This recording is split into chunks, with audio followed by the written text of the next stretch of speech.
Signal Hornet. We attack immediately. Aye, sir.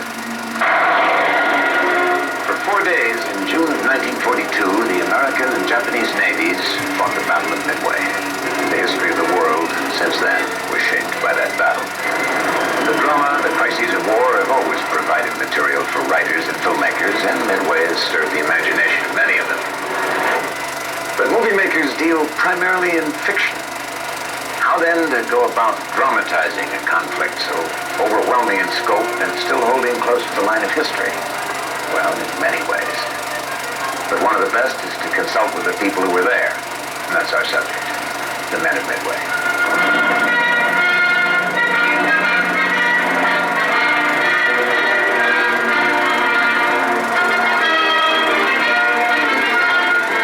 These men had come to watch the recreation on film of perhaps the most dramatic moments of their lives.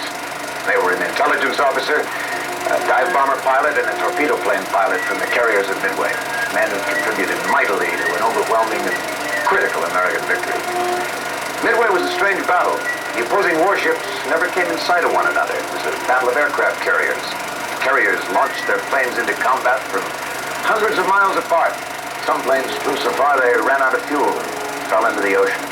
Others, their carriers on fire or sunk, had no base to return to, stranded over an empty ocean. Never have the odds against pilots' survival been so great. How did it all start, though? How did the aircraft carrier, that awesome weapon, come into being?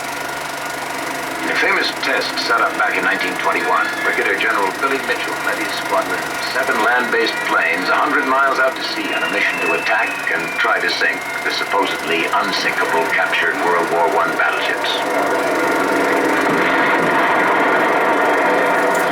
Well, they did it in less than 22 minutes. So far, so good. But how do you take a floating air base out to sea? In experiments conducted as early as 1910, civilian pilots safely executed takeoffs and landings from and onto a platform-rigged cruiser. Finally, in 1922, a coal-carrying ship, the Jupiter, was rebuilt with a flat top and floating runway. She was commissioned the USS Langley, and the aircraft carrier was born. Planes landed and took off from her deck. Crudely at first, but successfully. Proud new names now appeared in the fleet roster. The aircraft carriers, Lexington, Saratoga, Ranger, magnificent Yorktown, Hornet, and Enterprise, the last 3 destined for duty in the Battle of Midway. The ships and the men. Admiral Nimitz, Henry Fonda.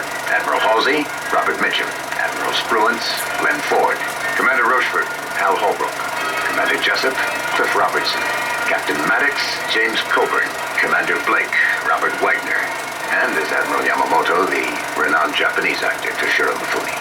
Rear Admiral Max Leslie, who was a young lieutenant commander at Midway, led Bombing Squadron 3. Helen leader to Helen Group. Time to arm our bombs. From the carrier Yorktown in an attack in the Japanese fleet. I made the first dive, and my squadron followed directly after me and delivered a devastating attack on the carrier, which was a big one.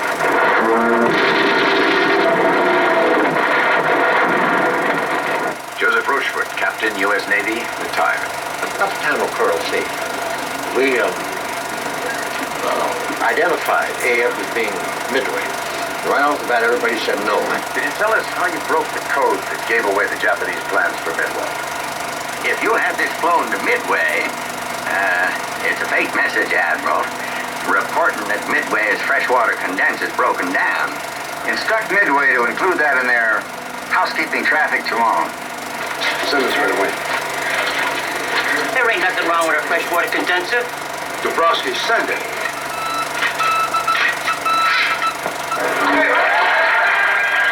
They took the bait, Admiral. AF has to be Midway. It was Midway, not Bushwhacker.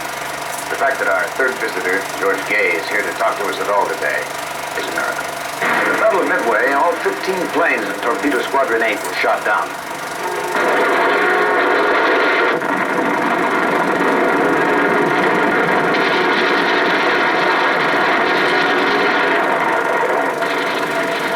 Ensign Gay was the only man to survive.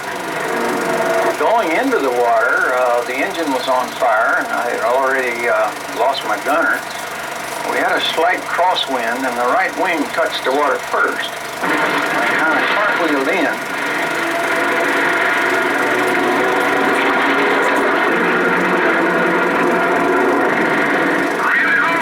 Well, the whole Jack fleet ended up around me, and the carriers were there. They were all burning and blowing up, and I was sitting right in the middle of the whole thing. When I saw this on the motion picture screen, just the way it happened, with all the realism of censoring, it really got to me. Through a long day and night, he floated in the ocean until he was picked up after the battle by one of our rescue PPYs. Beyond question, Midway was the turning point of the war in the Pacific. We can hope the Navy need never again fight a battle on which so much depends, but we must never forget it.